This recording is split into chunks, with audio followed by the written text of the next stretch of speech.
వచ్చిన ఇబ్బంది ఏంటంటే సార్ ఇప్పుడు ఈ స్థాయిలో ఆంక్షలు పెట్టారు, మీరు నేరుగా విచారణకు అటెండ్ అవుతున్నారు వాళ్ళు చెప్పారు. నేను అదే చెప్తున్నా బ్రదర్, నేను ఆంక్షలు నేను వాళ్ళని అదే అడిగేది అదే. మా నరేందర్ రెడ్డి గారు ఇవ్వని స్టేట్మెంట్ ఇచ్చినట్టుగా తప్పుడు స్టేట్మెంట్లు రికార్డ్ చేసిందే పోలీసు వాళ్ళు. అందుకే నాకు వాళ్ళ మీద నమ్మకం లేదు కాబట్టి నా లాయర్లను తెచ్చుకున్నాను. ఇప్పుడు మా ఇంటి మీద రైడ్ చేయబోతున్నారు. రైడ్ చేసి కూడా నాకు తెలిసి ఏం చేయబోతున్నారు, రైడ్ చేసి అవసరమైతే కొన్ని ఇంప్లాంట్ చేసి కొన్ని లేనిపోని సృష్టించి అందులో ప్లాంట్ చేసి దాని మీద కేసు బనాయించాలనేది వీళ్ళ చిల్లర ప్రయత్నం. నేను చిట్టినాయుడు గారికి చెప్పేది ఒకటే, నువ్వు ఎన్ని డ్రామాలు చేసినా, ఎన్ని కథలు పడ్డా, ఎన్ని అక్రమ కేసులు పెట్టినా, నువ్వు రైతు భరోసా ఎగ్గొట్టింది ప్రజలకు తెలుసు, నువ్వు మాట తప్పింది తెలుసు, 420 హామీలు ఎత్తగొట్టింది ప్రజలకు అర్థమైంది. నువ్వెన్ని చేసుకున్నా తప్పకుండా నిన్ను వదిలిపెట్టాం, ప్రజాక్షేత్రంలో తప్పకుండా మా హక్కుల కోసం కొట్లాడతాం.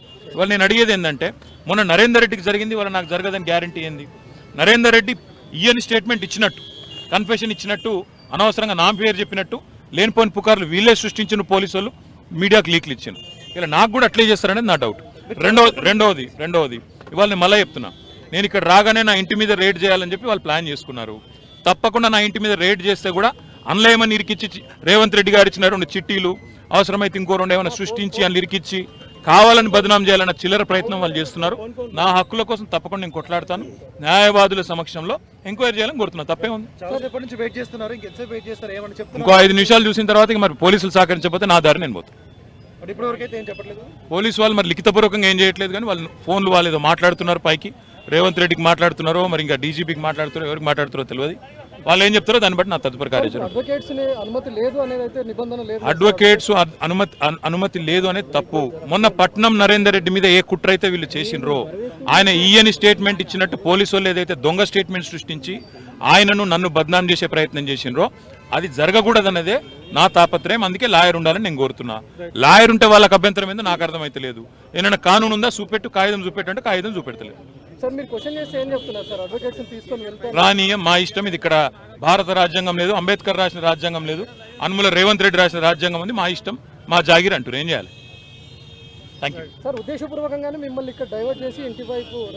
ఇంటి మీద ఇప్పుడు రైడ్కి వెళ్ళడానికి ప్రయత్నం చేస్తున్నారు. వాళ్ళు రైడ్ చేసి కూడా మన ప్లాంట్ చేస్తారనేది నా అనుమానము. తప్పకుండా చట్టపరంగా న్యాయపరంగానే వారిని ఎదుర్కొంటారు. ఆల్రెడీ తీర్పు రిజర్వ్ అయ్యింది. అయినా ఈ డ్రామా చేయాల్సిన అవసరం ఏముందో పోలీసులకి తెలుసు.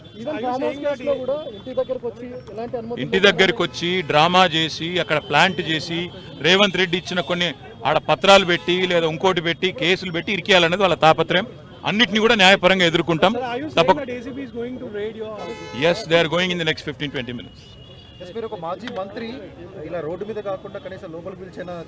వాళ్ళ విఘ్నత అది, రేవంత్ రెడ్డి గారి యొక్క విఘ్నత, వారి యొక్క తెలివితేటలు. నేను సహకరించడానికి ఇక్కడికి వస్తే నన్ను కనీసం లాయర్ కావాలని నేను కోరుతందుకు కారణం ఒకటి. మొన్ననే పట్నం నరేందర్ రెడ్డి విషయంలో వీళ్ళు చేసిన కుట్ర, రేవంత్ రెడ్డి డైరెక్షన్ ప్రకారం పట్నం నరేందర్ రెడ్డి మీద ఇవ్వని స్టేట్మెంట్ ఇచ్చినట్టు అభూత కల్పనలు సృష్టించి, ఊహాజనితమైన వార్తలు సృష్టించి బదనాం చేసే ప్రయత్నం చేసి ఆయన కన్ఫెషన్ ఇచ్చిండు, కేటీఆర్ను ఏం చేసిండని లేనిపోని కథ చేసిండ్రు. మళ్ళీ మాకు అట్లా జరగకూడదు అనేది నా తాపత్రయం. But allow me with my lawyer. They are not. So we have to see what ultimately they'll decide. So you are suspecting without your presence they are going to raid your house? They will certainly raid my house. That is their plan. They want to keep me here for a couple of hours, raid my house, plant some information, plant some documents, and start saying that they found something. Because this is Revanth Reddy's criminal mindset. This is exactly what he does, and this is exactly what he had done in the Lagacharla case as well. ఆ రోజు పట్నం నరేందర్ రెడ్డి గారు చేయని తప్పు చేసినట్టుగా, ఇవ్వని statement ఇచ్చినట్టుగా record చేసి lawyer లేకుండా ఇబ్బంది పెట్టే ప్రయత్నం చేశారు. ఈ రోజు కూడా మమ్మల్ని ఇక్కడ కూర్చోబెట్టి లాయర్ లేకుండా లేనిపోని స్టేట్మెంట్లు రికార్డు చేసి మీడియాలో లీకులు ఇచ్చి నిన్న రైతు భరోసా ఎగ్గొట్టినారు. కాబట్టి ఈ 2 రోజులు మీడియాలో ఇదంతా పెట్టి మేనేజ్ చేసి మొత్తానికి రైతులను, రాష్ట్ర ప్రజలను డైవర్షన్ గేమ్లో మరి బిజీగా ఉంచాలనేది రేవంత్ రెడ్డి గారి ప్రయత్నం. నేను మా కార్యకర్తలకు, నాయకులకు, రైతులకు కూడా చేసే విజ్ఞప్తి, ఈ కేసులో ఏమీ లేదు, దీనివల్ల రేవంత్ రెడ్డి గారు సాధించేది ఏమీ లేదు. మా ఇంటి మీద రైడ్లు చేసుకున్నా, ఇంకోటి చేసుకున్నా ఆయన సాధించేది ఏం లేదు. మాకు తెలుసు. ఇక్కడ మమ్మల్ని కూర్చోబెట్టి మా ఇంట్లో ఇవాళ మా మామగారి 2వ సంవత్సరికం ఇంట్లో ఇవాళ ఆ ఏర్పాట్లు జరుగుతున్నాయి. ఆ సంవత్సరికం మీద కూడా పడి, ఆ పూజల మీద కూడా పడి మేము దాడులు చేస్తామంటే నేను చేయగలిగింది ఏమీ లేదు. నేను అనేదల్లా ఒకటే, నేను చట్టాన్ని గౌరవించే పౌరుడిగా బాధ్యతగా వాళ్ళు పిలిచారు, నేను వచ్చాను. నిజాన్ని నాకు రావాల్సిన అవసరం లేదు, ఎందుకంటే కోర్టులో తీర్పు రిజర్వ్ అయ్యి ఉంది. నేను చెప్పొచ్చు, లెటర్ రాయొచ్చు, కోర్టులో ఉంది, కోర్టు తేల్చిన తర్వాత వస్తానని తప్పించుకోవచ్చు. నేను తప్పించుకోదలుచుకోలేదు. నేనే తప్పు చేయలేదు, తప్పకుండా నిజాయితీగా ఉన్నాను కాబట్టి ధైర్యంగా వచ్చాను. మరి వీళ్ళు లాయర్ను నా పక్కన కూర్చోబెట్టుకుంటానంటే వీళ్ళకెందుకు భయమో నాకు అర్థమవుతలేదు.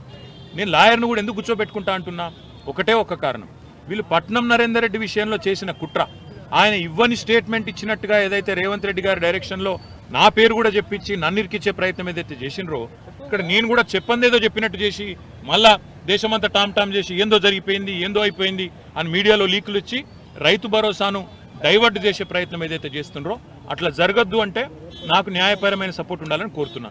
ఇలా దాపరికమే ఉంది నాకు అర్థం కాదు. వాళ్ళకి భయం ఎందుకు? నా పక్కన లాయర్ ఉంటే, లాయర్ ఆయన ఏం చేయలేడు కదా, ఇంటాడు అంతే కదా. మరి దానికి వాళ్ళు ఎందుకు భయపడుతున్నారో, ఎందుకు రానివ్వట్లేదు, గత అర్ధగంటగా రోడ్డు మీద మమ్మల్ని ఎందుకు నిలబెట్టారో మాకైతే అర్థం కావడం. మా ఇంట్లో ఈరోజు మా మామయ్య గారి సంవత్సరికం, 2వ సంవత్సరికం ఉంది. అక్కడ పూజలకు ఏర్పాట్లు జరుగుతున్నాయి. ఇక మరి పోలీసు వాళ్ళు, రేవంత్ రెడ్డి గారి ప్రభుత్వం ఎంత దయగల ప్రభుత్వం అంటే, దీపావళి దావత్ చేసుకుంటే 150 మంది పోలీసులతో వచ్చి రైడ్ చేస్తారు. కుక్కలను తీసుకొని వచ్చి మరి డ్రగ్స్ ఉన్నాయని చెప్పి లేనిపోని ఒక అపోహలు సృష్టించే ప్రయత్నం చేస్తారు. ముఖ్యమంత్రి గారు అసెంబ్లీలోనే అబద్ధాలు చెప్తారు డ్రగ్స్ దొరికినాయని. ఇట్లాంటి నీతిమాలిన మనుషులతో ఇంతకంటే ఎక్కువ ఎక్స్పెక్ట్ చేయలేము.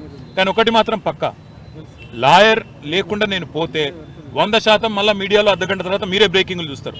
కేటీఆర్ గారు ఇది ఒప్పుకున్నాడు, అది ఒప్పుకున్నాడు, అయిపోయింది, అల్లం బెల్లం అని రాస్తారు. అందుకే నేనేమంటున్నా అంటే, వీళ్ళను ముఖ్యంగా రేవంత్ రెడ్డిని నేను నమ్మను కాబట్టి మా లాయర్తోనైతే నేను వస్తా, లేకపోతే తప్పకుండా నేను లిఖితపూర్వకంగా ఇచ్చిపోతా అని చెప్పిన. ఇక మా లాయర్ని కూడా లోపలికి కొనిస్తలేరు. లిఖితపూర్వకంగా నేనేం చెప్పదలుచుకున్నానో రాసి ఇచ్చిన, అది మా లాయర్ ఇస్తాడంటే కూడా ఆయనను కొనిస్తలేరు. సార్ తప్పుడు స్టేట్మెంట్ క్రియేట్ చేస్తారని మీకు అనుమానమా సార్? ఖచ్చితంగా పట్నం నరేందర్ రెడ్డి గారి విషయంలో ఏం చేసిండు బ్రదర్? ఆయన ఇవ్వని స్టేట్మెంట్ ఇచ్చినట్టుగా క్రియేట్ చేశారు కదా. ఆయన తెల్లారి మళ్ళీ పాపం జడ్జి గారు ముంగట మళ్ళీ అఫిడవిట్ సంతకం పెట్టి, జడ్జి గారి సమక్షంలో సంతకం పెట్టి జైలు నుంచి విడుదల చేయాల్సి వచ్చింది కదా. నేను అనని మాటను అన్నట్టుగా పోలీసు వాళ్ళు తప్పుడు స్టేట్మెంట్ ఇచ్చారని చెప్పాల్సి వచ్చింది కదా. నాకు కూడా ఆ పరిస్థితి రావద్దు, ప్రజలు కన్ఫ్యూజ్ కావద్దు, మీడియాలో సర్కస్ జరగద్దు. దాంతోపాటు రైతు భరోసా మీద వాళ్ళ రాష్ట్ర వ్యాప్తంగా జరుగుతున్న ఆందోళనలు, నిరసనలు 15,000 ఇస్తానని చెప్పి 12,000 మాత్రమే ఇచ్చిన రేవంత్ రెడ్డి ప్రభుత్వం మోసానికి వ్యతిరేకంగా రైతులు రగిలిపోతున్నారు. కొన్ని రోజులేమో అల్లు అర్జున్ డ్రామా, ఇంకొన్ని రోజులు కేటీఆర్ మీద కేసు పెట్టి డ్రామా, ఏదో డ్రామా పెట్టి డైవర్షన్ పెట్టి టైంపాస్ చేయడం తప్ప వీళ్ళ ఉద్దేశం వేరేది కానే కాదు. 1000% డైవర్షన్ డ్రామా. మీకేమైనా అనుమానం ఉందా? Sir, you are not trusting the government and the ACB. That's why you are. No, I am a law-abiding citizen. I am here respecting Anti-Corruption Bureau and its notice to me. I will also ensure that I will give all the information that they want, but in the presence of my lawyer, because they are mischievous. They have in fact distracted, they have confused, they have in the past in fact created a situation where things that were not said by our leaders have reportedly been said and చెప్పి బయట చెప్పారు. So I am suspecting that they are operating under the instructions of a third-rate criminal called Revanth Reddy. So certainly I will ensure that I will go there as a citizen with all my rights. నా చట్టాన్ని గౌరవించే పౌరుడిగా నేను ఇక్కడికి వచ్చాను. తప్పకుండా నేను ఏ తప్పు చేయలేదు, నిజాయితీగా ఉన్నాను కాబట్టి ధైర్యంగా ఏ ఎంక్వైరీని ఎదుర్కొంటాను. కానీ వీళ్ళ ఉద్దేశాలు వేరే రకంగా ఉన్నాయి. రేవంత్ రెడ్డి పైకి వెళ్ళి చెప్తే అది బయటకు స్టేట్మెంట్లు ఇచ్చి మీడియాలో లీక్లు ఇచ్చి డ్రామా చేసే ఆలోచనలో ఉన్నారు.